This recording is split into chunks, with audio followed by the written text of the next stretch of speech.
दोस्तों हम लोग को ये तो पता चल गया कि स्पाइडरमैन 3 मूवी में एक से ज्यादा स्पाइडरमैन हम लोग को दिखाई देंगे, लेकिन क्या आप लोग जानते हैं एक स्पाइडरमैन ऐसा भी होगा जो कि मल्टीवर्स से नहीं बल्कि उसी यूनिवर्स से बिलोंग करेगा जिस यूनिवर्स से टॉम हॉलैंड का स्पाइडरमैन बिलोंग करता है। जी हाँ दोस्तों, मैं बात कर रहा हूँ स्पाइडरमैन की क्लोन की। कैसे स्पाइडरमैन का क्लोन आ जाएगा मार्वल सिनेमैटिक यूनिवर्स में, और स्टार्टिंग में तो स्पाइडरमैन का विलन रहेगा यानी कि एनिमी रहेगा, लेकिन बाद में स्पाइडरमैन का फ्रेंड भी बन जाएगा।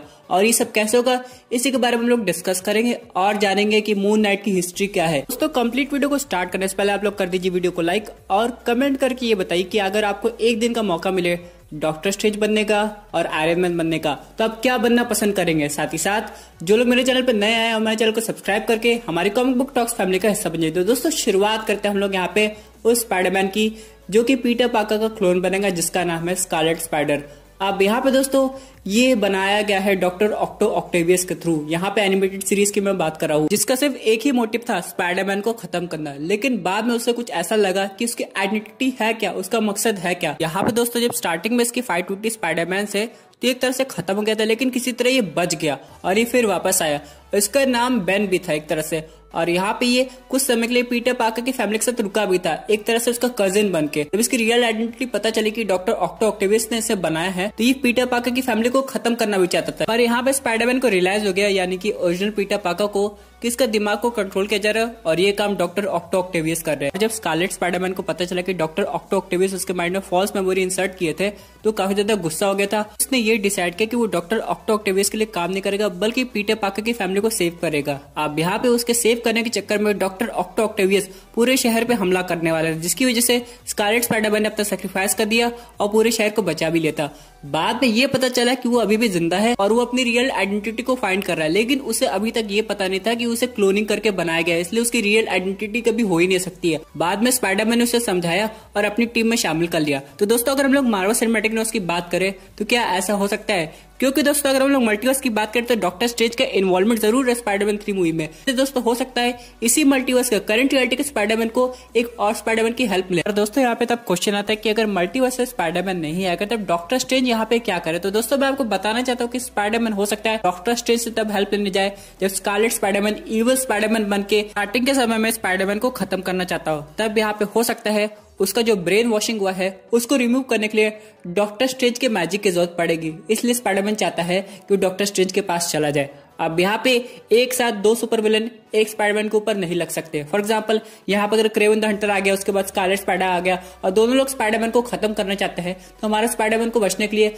कोई दूसरे सुपर हीरो की जरूरत पड़ेगी, वो होंगे डॉक्टर स्ट्रेंज। अब यहाँ पे क्वेश्चन ये आएगा कि तब डॉक्टर ऑक्टो ऑक्टेवियस कैसे आते हैं, क्या वो मिस्टीरियो के साथ है। तो दोस्तों यहाँ पे कुछ और भी सीन हो सकता है। यहाँ पे हो सकता है नॉर्मन ऑसबॉर्न अगर इंट्रोड्यूस हो जाते हैं स्पाइडरमैन 3 में तो हो सकता है वो डॉक्टर ऑक्टो ऑक्टेवियस को ये कहे कि तुम स्पाइडरमैन का क्लोन बनाओ, क्योंकि अब स्पाइडरमैन तो इविल साबित हो ही गया है तो इसलिए हम लोग उसके क्लोन का अच्छे से अपने तरीके से इस्तेमाल कर सकते हैं। क्योंकि जब भी क्लोन यूज होगा तो लगेगा पीटर पार्कर ये सब काम कर रहा है। एक तरह से दोस्तों पीटर पार्कर की आइडेंटिटी को खराब करने के लिए सब काम हो रहा होगा, लेकिन नॉर्मन ऑसबॉर्न ऐसा क्यों करेंगे। तो हो सकता है वो मिस्टीरियो के साथ ऑलरेडी मिले हुए हो और यहाँ पे अपनी सुपर विलेन की टीम बनाने की तैयारी कर रहे हो। हम लोग को लगा था जो एवेंजर्स टावर अभी बिका है ऑलरेडी ऑस्कॉर्प टावर बन गया होगा, लेकिन अभी तक ऐसा हुआ नहीं। दोस्तों अगर से वो लोग सिनेमैटिक यूनिवर्स की बात करें तो यहाँ पे हो सकता है स्कारलेट स्पाइडर की एंड में डेथ हो जाए, क्योंकि हम लोग कॉमिक बुक तो पढ़ नहीं रहे हैं कि आगे तक स्टोरी कंटिन्यू होगी, वापस आ जाएगी, क्योंकि इसका इन्वॉल्वमेंट तो आगे जाके सिविल वॉर 2 में भी हो सकता है, लेकिन अभी तक ऐसा कुछ होगा नहीं। तो हो सकता है ये मूवी में इवली बना रहे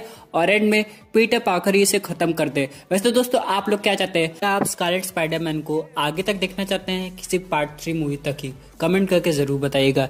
चलिए दोस्तों बात कर लेते हैं अपने अगले अपडेट की जो कि रिलेटेड है मून नाइट से। हम लोग को पता है कि मून नाइट तो आ रहा है, इसकी कास्टिंग कंफर्म हो गई, लेकिन इसकी ओरिजिन स्टोरी क्या है तो मैं आपको बताना चाहता हूँ। यहाँ पे जो मून नाइट का कैरेक्टर है इसे पावर्स मिली है एक इजिप्शियन गॉड से। अब यहाँ पे जैसे इसके पास पावर्स आई थी इसके अंदर एक और प्रॉब्लम आ गई जो थी मल्टीपल पर्सनालिटी डिसऑर्डर। इसकी पर्सनालिटी हर वक्त चेंज होती थी, लेकिन अगर हम लोग बात करें 3 मेजर पर्सनालिटी की तो उनमें से एक था बिजनेसमैन, के बाद टैक्सी ड्राइवर, फिर एंड में मून नाइट। और यहाँ पे से खुद समझ में नहीं आता था कि इसकी रियल पर्सनालिटी कौन सी है। अब यहाँ पे दोस्तों अगर हम लोग सिर्फ सिनेमैटिक यूनिवर्स की बात करें तो इसका रेफरेंस हम लोग को कभी देखने को नहीं मिला है, तो यहाँ पे इसका रेफरेंस बनाना है तो यहाँ पे टीवी सीरीज से बनाना पड़ेगा या फिर क्या है कोई मूवी से, for example doctor strange multiverse of madness से। अब हम लोग जानते हैं यहाँ पे इजिप्शियन गॉड की भी बात हो रही है, तो यहाँ पे इटर्नल्स का भी मेंशन हो सकता है, क्योंकि दोस्तों जो इटर्नल्स है वो एंशिएंट इजिप्ट की भी हिस्ट्री जानते होंगे और उन्हें पता हो कि मून नाइट का ओरिजिन कैसे हुआ होगा। और यहाँ पे वो एंशिएंट इजिप्ट गॉड को भी समझते होंगे कि उनकी पावर्स कैसे ट्रांसफॉर्म होती है दूसरे पर्सन के ऊपर। और दोस्तों अगर मून नाइट के हम लोग आगे की टीमों की बात करें तो हमने ब्लेड की बात तो की ही थी कि कैसे मून नाइट और ब्लेड वैम्पायर से फाइट कर सकते हैं, लेकिन इन सब के अलावा अगर कोई और सुपर हीरो की बात करें तो वो है डेयरडेविल और घोस्ट राइडर। जी हाँ दोस्तों, मैं यहाँ पे डेयरडेविल की बात इसलिए कर रहा हूँ क्योंकि जो मून नाइट की क्राइम फाइटिंग की शुरुआत होगी वो शहर से होगी और यहाँ पे शहर में डिफेंडर्स लोग रहते हैं। तो यहाँ पे अगर डेयरडेविल का सामना मून नाइट से होता है तो हम लोग को एक फाइट सीक्वेंस भी देखने को मिल सकता है। आप लोग को याद होगा, अगर आप लोग ने सीरीज देखी होगी तो यहाँ पे एक बार फाइट सीन हो गया था आयरन फिस्ट और पावर मैन के बीच में। यानी दोस्तों ऐसा कुछ हो सकता है, super hero versus super hero के बीच में एक फाइट देखने को मिलेगी। बाद में डेयरडेविल को समझ में आएगा ये तो कोई और सुपर हीरो है जो कि क्राइम को रोकने में हेल्प कर रहा है। अब दोस्तों अगर हम लोग मून नाइट के पावर्स की बात करें तो इसकी पावर्स बहुत ज्यादा अमेजिंग है। सबसे पहले पावर की बात करते हैं पावर ऑब्जॉर्प्शन। जी हाँ दोस्तों, अगर कोई सुपर हीरो अपनी पावर से स्पेशल अटैक कर रहा है तो उसकी पावर को ऑब्जॉर्व कर सकता है, जैसे कि आयरन फिस्ट की पावर, सॉकरर सुप्रीम की पावर और यहाँ तक कि घोस्ट राइडर की स्पिरिट ऑफ वेंजेंस भी।